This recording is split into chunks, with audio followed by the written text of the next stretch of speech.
ہمارے لیے قابل اعتبار اور ہماری عبادتوں کے لیے جن مہینوں کا اور جس سال کا اللہ عز و جل نے اہتمام فرمایا ہے وہ قمری سال ہے۔ جتنی بھی عبادتیں ہم کرتے ہیں اس کا تعلق اسلامی سال اور اسلامی مہینوں سے ہے، لیکن چونکہ دنیا میں ہم رہتے ہیں اور دنیاوی سارے معاملات وہ انگریزی سال کے اعتبار سے چلتے ہیں، چاہے وہ بچوں کی چھٹی کا معاملہ ہو یا اسکول کے نظام کا معاملہ ہو، چاہے ٹیکس بھرنے کا معاملہ ہو یا کسی چیز کا، تو وہ چونکہ انگریزی سال کے اعتبار سے چلتے ہیں، اس لیے تھوڑا سا ہم چاہیں گے کہ انگریزی نئے سال کا آغاز جو آج سے ہو رہا ہے یا کل سے ہو گیا، اس میں ہمارے پاس اس سال کو گزارنے کے لیے کیا پلاننگ ہے، ہم نے کیا سوچا ہے۔ وہی قوم اللہ عز و جل کے نزدیک عزت والی اور کامیاب ہوا کرتی ہیں جن قوموں کے پاس پلاننگ ہو، منصوبہ بندی ہو۔ آپ خود سوچیں کہ آپ شادی کی پلاننگ کرتے ہیں تو آپ کا وہ کام ہو جاتا ہے، آپ بچوں کی تعلیم کی پلاننگ کرتے ہیں اس میں اللہ آپ کو کامیابی عطا کر دیتا ہے، آپ گھر کی پلاننگ کرتے ہیں کسی نہ کسی اعتبار سے آپ اس مقصد میں کامیابی کی طرف گامزن ہوتے ہیں۔ لیکن مجھے افسوس کے ساتھ یہ کہنا پڑتا ہے کہ ہم دنیا میں کس طریقے سے سرخ روح ہو سکیں اور آخرت میں کس طریقے سے کامیاب ہو سکیں، اور جو دنیا میں آج ہمیں پیروں تلے روندا جا رہا ہے اور ہماری عزتیں اچھالی جا رہی ہیں، ان ساری چیزوں سے ہم کیسے بچیں اور پھر سے اللہ عز و جل ہمیں وہ وقار، عزت اور ساری چیزیں عطا فرما دے، اس کے لیے ہمارے پاس کوئی پلاننگ نہیں ہے۔ پروردگار جل جلالہ بن مانگے ہمیں بہت ساری نعمتیں اس نے عطا فرما دی، زمین بن مانگے اس نے دی، آسمان بن مانگے اس نے دیا، زندگی بن مانگے اس نے عطا فرمائی، آب و ہوا بن مانگے اس نے عطا فرمائے۔ لیکن میرے پیارے آقا صلی اللہ تعالی علیہ وسلم کے پیارے دیوانوں، پھر یہ قحط سالی، پھر زمین کا بنجر ہو جانا اور پھر انسانوں کا پریشانیوں میں گرفتار ہونا، اس کی وجہ کیا ہے؟ تو یہ اٹل قدرت کا قانون ہے کہ اللہ عز و جل بہت ساری نعمتوں کو ہمیں عطا فرماتا ہے، لیکن جب وہ نعمتوں کی بندہ ناقدری کرتا ہے تو اللہ اس نعمت کو اس سے چھین لیتا ہے۔ آج آپ دیکھیں سب سے زیادہ اللہ کی جس نعمت کی ناقدری ہو رہی ہے، تو میں اگر یہ کہوں تو غلط نہ ہوگا کہ اسلام اور قرآن اور رسول اعظم صلی اللہ علیہ وسلم جیسی عظیم نعمت کے ہمارے پاس ہونے پر ہم اس کی ناقدری کر رہے ہیں۔ آپ مجھے بتائیے، جس دین کو اللہ نے ہمارے لیے پسند کیا، پیدائشی مسلمان اس دین کے بارے میں کچھ نہیں جانتا۔ جس قرآن کو اللہ عز و جل نے نازل فرما کر حفاظت کا ذمہ لیا، اس قرآن کو نہ پڑھنے کا وقت ہے نہ وہ قرآن پڑھنا مسلمان جانتا ہے۔ جس رسول اعظم صلی اللہ علیہ وسلم کو اللہ نے بھیج کر فرمایا لَقَدْ مَنَّ اللَّهُ عَلَى الْمُؤْمِنِينَ إِذْ بَعَثَ فِيهِمْ رَسُولًا، احسان جتایا اللہ نے مومنین پر، اس رسول سے ہمارا تعلق کمزور ہو گیا۔ ہم سب سے تعلق بنانے میں لگے ہیں، رب اور اس کے پیارے حبیب صلی اللہ علیہ وسلم سے ہمارا تعلق کمزور سے کمزور ترین ہوتا جا رہا ہے۔ اور شومی قسمت کہ آج کا مسلمان یہ سوچنے پر مجبور ہو چکا ہے، مجبور تو نہیں کہہ سکتے، اس راستے پر لگ چکا ہے کہ اگر معاذ اللہ ہمیں کامیابی حاصل کرنی ہے تو اسلام سے ڈسٹینس بڑھاؤ اور ماڈرنزم کی طرف آ جاؤ، مٹیریلزم کی طرف آ جاؤ، تمہیں کامیابی ملے گی۔ اور یہی ہمارے زوال کا سب سے بڑا سبب ہے۔ ہم سمجھتے ہیں کہ اسلام کو فالو کریں گے تو دنیا کچل ڈالے گی، اور میں یہ کہتا ہوں کہ اسلام کو فالو کرو گے دنیا تمہیں سر کے اوپر بٹھانے پر مجبور ہو جائے گی۔ اسلام ذلیل کرنے کے لیے نہیں آیا، اسلام عزت دینے کے لیے آیا ہے۔ اور تاریخ اٹھا کر کے دیکھو، جن کو کوئی نہیں پہچانتا تھا وہ جب اسلام کی آغوش میں آ گئے اور اسلام کے اوپر چلنا اور اسلام کے پیغام کو عام کرنے میں لگ گئے تو اللہ نے اتنی عزت عطا فرمائی کہ تاریخ اس بات پر گواہ ہے کہ اور کسی ذریعے سے انہوں نے وہ مقام نہیں پایا جو مقام انہوں نے اسلام کے ذریعے پایا ہے۔ جب مسلمان ہی اسلام پر چلنے کے لیے تیار نہیں ہوگا اور اسلام کی ناقدری کرے گا، اور ناقدری کی سزا کیا ہو رہی ہے جانتے ہیں؟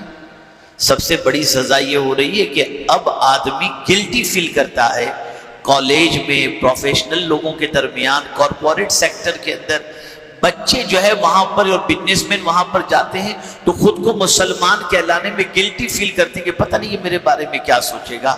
استغفر اللہ، استغفر اللہ، استغفر اللہ۔ جس کے مسلمان ہونے پر مسلمان کو فخر کرنا چاہیے اور شکر ادا کرنا چاہیے، آج اسی اسلام کو فالو یا اس کے ماننے والے ہونے پر آدمی گلٹی فیل کرے تو کیا ہوگا، آپ مجھے بتائیے۔ آپ شاید نہیں جانتے، ویسٹرن ورلڈ کے اندر دنیا اسلام کی طرف کھینچی کھینچی آ رہی ہے۔ دنیا جانتی ہے کہ ہمارے پرابلمز کا سولوشن دنیا میں کہیں نہیں مل سکتا۔ اگر ہمارے پرابلمز کا سولوشن کہیں مل سکتا ہے تو اسلام اور پیغمبر اسلام کی تعلیم میں مل سکتا ہے، اور مسلمان ہے کہ بس اللہ ہی خیر فرمائے۔ یہ قدرت کا اٹل قانون ہے، تم بدلو گے تمہارے حالات بدل جائیں گے، اس کو ذہن میں رکھیے گا۔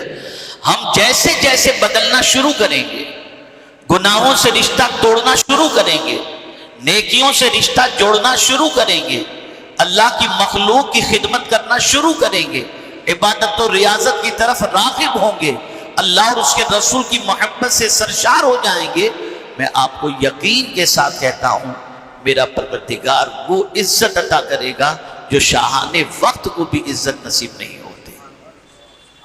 خواجہ صاحب کی زندگی دیکھ لیں، غوث پاک کی زندگی دیکھ لیں، یہ سب کی زندگی اس بات کی غمازی کر رہی ہے کہ اللہ اور اس کے رسول جل جلالہ صلی اللہ علیہ وسلم کی قربت کی بنیاد پر اور ان کی محبت و اطاعت کی بنیاد پر اللہ عز و جل نے انہیں کتنی عزت اور سربلندی عطا فرمائی۔ مسلمانوں اپنی سوچ بدلو، مسلمانوں اپنی فکر بدلو، مسلمانوں اسلام کے سلسلے میں اپنی زندگی کے اندر بار بار احتساب کرو کہ کہیں اسلام کی شمع مدھم تو نہیں پڑ گئی، کہیں ہمارا تعلق ہمارے دین سے ٹوٹتا تو نہیں جا رہا، کہیں ہمارا تعلق اللہ اور اس کے رسول سے کمزور تو نہیں ہو رہا۔ ایک بات سے بتاتا ہوں، آپ کی سمجھ میں آ جائے گی۔ آج ہمارے اس ماحول کے اندر عزت کا ذریعہ ہم نے کس کو سمجھا؟ ہم نے سمجھا کہ لمبی کار ہوگی تو عزت ملے گی، بینک بیلنس ہوگا تو عزت ملے گی، عالی شان محل ہوگا تو عزت ملے گی۔ آج ہم انہی چیزوں کے ذریعے عزت حاصل کرنے کی کوشش کرتے ہیں، نتیجتاً نہ یہ چیزیں مل پاتی ہیں اور نہیں مل پاتی تو انسان ڈرگز کا کاروبار کرتا ہے، پتہ نہیں کیا کیا کر کے ان چیزوں کو حاصل کرنے کی کوشش کرتا ہے تاکہ عزت ملے۔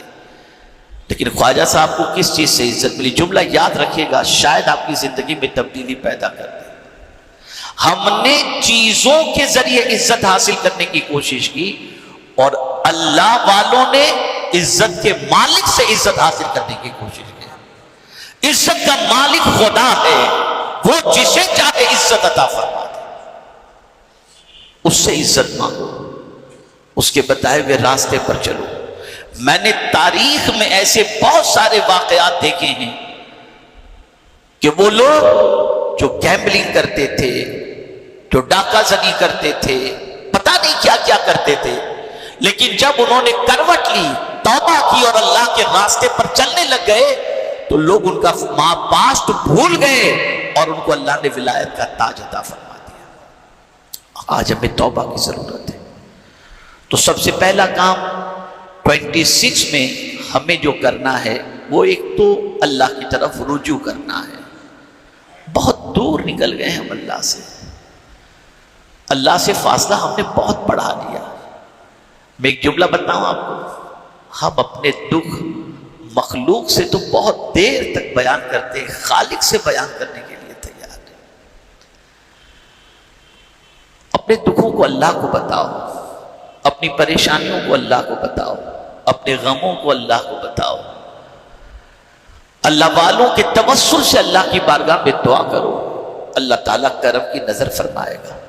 لیکن ہماری پوزیشن یہ ہے کہ ہم نہ جانے کہاں کہاں بھٹکتے ہیں سوائے اللہ کی بارگاہ میں جانے کے اور اس کے رسول صلی اللہ علیہ وسلم سے استغاثے کے۔ تو پہلا کام 26 میں آپ کو یہ کرنا ہے، رجوع الی اللہ، اللہ کی طرف دوڑو، پلٹ آؤ اللہ کی طرف۔ اللہ سے دور ہو کر کے ہم نے بہت کچھ گنوا دیا، اب اللہ کے قریب ہو جاؤ۔ دیکھیے اسلامی سال اور انگریزی سال کا فرق بتاؤں۔ انگریزی سال کا اینڈ ہوتا ہے گناہ سے اور ابتدا بھی ہوتی ہے گناہ سے، اور اسلامی سال کا اینڈ بھی ہوتا ہے قربانی سے اور ابتدا بھی ہوتی ہے قربانی سے۔ یہ اسلامی سال، اسلامی سال خدا سے جوڑنے کے لیے آتا ہے، دین سے جوڑنے کے لیے آتا ہے، زندگی کے اندر مقصد زندگی بیان کرنے کے لیے آتا ہے۔ لیکن نہ ہم اسلامی سال سے کچھ سیکھ رہے ہیں اور نہ انگریزی سال سے۔ ہمارے پاس کوئی پلاننگ نہیں۔ اگر کوئی کہے ارے پلاننگ کیا، سب کچھ اللہ بہتر کرنے والا ہے، آپ بہتر سمجھتے ہیں یا اللہ کے رسول صلی اللہ علیہ وسلم بہتر سمجھتے ہیں؟ قرآن اٹھا کر دیکھو، پلاننگ کا حکم ہے۔ حضرت یوسف علیہ السلام کی پوری تاریخ قرآن شریف کے اندر موجود ہے، ذرا اٹھا کر کے دیکھو کہ قید کے اندر جا کر کے جب ان سے خواب بیان کیا گیا، اس خواب کی تعبیر انہوں نے کیا بیان فرمائی اور کیا طریقہ عطا فرمایا۔ رسول اعظم صلی اللہ علیہ وسلم کی بارگاہ میں حضرت سعد رضی اللہ تعالیٰ عنہ نے عرض کیا کہ سرکار میں اپنا ایک تہائی اپنا مال اللہ کے نام پہ خرچ کرنا چاہتا ہوں۔ سرکار صلی اللہ علیہ وسلم نے پلاننگ بتائی، فرمایا 1/3 اللہ کے نام پہ خرچ کرو، اور بہتر ہے کہ تم اپنے پیچھے والوں کو مانگنے والا بنا کر کے چھوڑنے کی بجائے دینے والا بنا کر کے چھوڑو، تو باقی کا مال ان کے لیے رکھو۔ یہ پلاننگ ہے۔ کیا حضور صلی اللہ علیہ وسلم کا مدینہ منورہ کی طرف ہجرت کرنا، کیا یہ پلاننگ نہیں ہے؟ کسی صحابی کو اطلاع نہ دینا، صرف صدیق اکبر رضی اللہ تعالیٰ عنہ کو اس کے بارے میں خبر، کیا یہ پلاننگ نہیں ہے؟ اسلام میں پلاننگ کی اہمیت ہے، منصوبہ بندی کی اہمیت ہے، لیکن ہمارے یہاں اپنی زندگی اور اپنے فیوچر کے بارے میں کوئی پلاننگ نہیں، کوئی چیز نہیں۔ اور یہ بات خاص طور پر میں عرض کر دوں، بڑی تحقیق کے بعد، بڑے غور کے بعد میں اس نتیجے پر پہنچا ہوں، آج جو دنیا آرٹیفیشل انٹیلیجنس اور یہ سیکھو، یہ سیکھو، یہ سیکھو، یہ ضرورت، ٹھیک ہے، میں اسے انکار نہیں کرتا۔ چیلنجز کے دور کے اندر آپ اس طرف توجہ دیں، ٹھیک ہے اپنی جگہ پر، لیکن ایک بات خاص طور پر عرض کروں گا، آج کا دور وہ دور نہیں ہے کہ جو مکہ مکرمہ سے ہجرت فرما کر سرکار صلی اللہ علیہ وسلم جب مدینہ منورہ پہنچے تھے اس وقت جیسی سچویشن آج ہو۔ جو صحابہ مکہ سے مدینہ منورہ پہنچے، رہنے کے لیے مکان نہیں، تجارت کے لیے سامان نہیں، کھانے کے لیے اشیاء نہیں، کوئی چیز بھی نہیں، سب کچھ گھر بار سارا تجارت کا سامان سب کچھ چھوڑ کر کے وہاں گئے۔ تو بیسک نیڈ کیا تھی؟ بیسک ضرورت کیا تھی؟ بیسک ضرورت یہ تھی کہ حضور صلی اللہ علیہ وسلم ان کو اس طرف راغب کرتے، کیا عقد مواخات کیا، بزنس میں پارٹنر بنایا، بھائی بھائی بنایا، ایک دوسرے کا انتظام رہنے کھانے پینے کا کیا۔ لیکن جب میں مدینہ منورہ کا جمعہ کا پہلا خطبہ حضور کا پڑھتا ہوں تو میرے رونگٹے کھڑے ہو جاتے ہیں، اور اس سے آج کے دور کے اعتبار کی فکر کا موازنہ میں جب کرتا ہوں تو مجھے لگتا ہے کہ ہم شاید یہ بہت ساری چیزوں کی طرف راغب کر کے اس اصل سے اپنے چہرے کو پھیر رہے ہیں۔ کیا خطبہ جمعہ کا پہلا خطبہ تھا؟ پہلا خطبہ سرکار صلی اللہ علیہ وسلم کا مدینہ منورہ کا جمعہ کا خطبہ، اس کا ابتدائی جملہ اگر آپ پڑھیں تو آپ کی عقل دنگ رہ جائے گی۔ حضور صلی اللہ علیہ وسلم اللہ کی حمد و ثنا بیان کرنے کے بعد ارشاد فرماتے، یہ پہلا جملہ سرکار کا سماعت فرمائیں۔ سرکار صلی اللہ علیہ وسلم فرماتے سفر لمبا ہے اور سامان سفر کم ہے، سامان سفر کی تیاری کرو۔ یعنی پہلا جملہ حضور یہ فرما رہے ہیں کہ آخرت کی تیاری کرو، وہاں کا سفر لمبا ہے اور وہاں کے لیے اپنے پاس سامان سفر نہیں ہے یا کم ہے۔ آخرت کو بھلایا نہیں۔ ایسی سچویشن کے اندر جہاں دنیا کی دوسری ضرورتیں دعوت دے رہی تھی، پھر بھی سرکار صلی اللہ علیہ وسلم نے صحابہ کو اور مدینہ منورہ کے بسنے والوں کو آخرت کی طرف توجہ دلائی۔ آج ہم دنیا میں اتنے گم ہو گئے کہ آخرت کے بارے میں کوئی ذکر بھی کرے تو ہمیں اچھا نہیں لگتا، ہمیں تو کوئی دنیا کی بات کرے تو اچھا لگتا ہے، اور آخرت کی فکر ہماری نظر سے اوجھل ہو گئی۔ عرض کرنے کا منشا یہ، سب سے پہلا کام اللہ کی طرف رجوع کرو، اللہ کی طرف پلٹ آؤ، اور یہ پلٹ آنا ہی اللہ عز و جل کی بارگاہ سے آنے والے عذاب سے بچنے کا سب سے بڑا ذریعہ ہے۔ دوسرا کام رجوع الی الرسول، سرکار کی طرف پلٹ آؤ، آ جاؤ رسول اعظم صلی اللہ علیہ وسلم کی طرف، ان کی تعلیمات کی طرف، ان کی محبت کی طرف، ان کی عقیدت کی طرف۔ اس لیے کہ جملہ یاد رکھیے گا، حضور کی محبت غلاموں کو کمزور نہیں طاقتور بناتی ہے۔ حضور صلی اللہ علیہ وسلم کی محبت دونوں جہاں میں عزت عطا کرتی ہے۔ سن لو، پتھر بھی حضور سے محبت کرے تو وہ جنتی بن جاتا ہے۔ جبل احد کو دیکھ لیجئے، پتھروں کا پہاڑ ہے لیکن جنتی ہے۔ استوار حنانہ محبت کرے وہ جنتی ہو جاتا ہے۔ تو اگر سرکار کا امتی حضور سے سچی محبت کرے تو کیا وہ جنتی نہیں ہوگا؟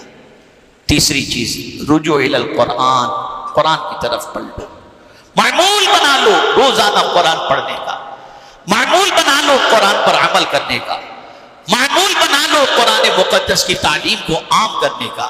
اگر یہ تین ہی کام ہم نے کر لیے اور نئے سال میں ہم احتساب کریں ڈیلی کہ ہم کتنا اللہ کی طرف بڑھے، کتنا گناہوں سے پیچھے ہٹے، کتنا رسول اعظم صلی اللہ علیہ وسلم کی طرف بڑھے، کتنا ہم قرآن کی طرف بڑھے، ہماری زندگی میں کیا چینجز آئی، اور اس کا احتساب کرنے لگ جائیں گے تو ایک وقت آئے گا کہ آپ کی زندگی کامیابی اور کامیابی کی شاہراہ پر ہوگی۔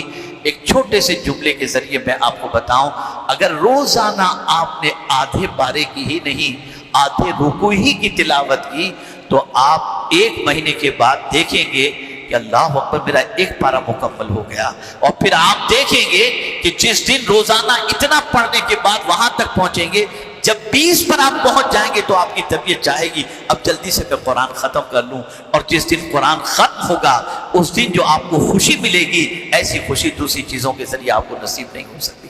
تھوڑا تھوڑا شروع کرو، تھوڑا تھوڑا شروع کرو۔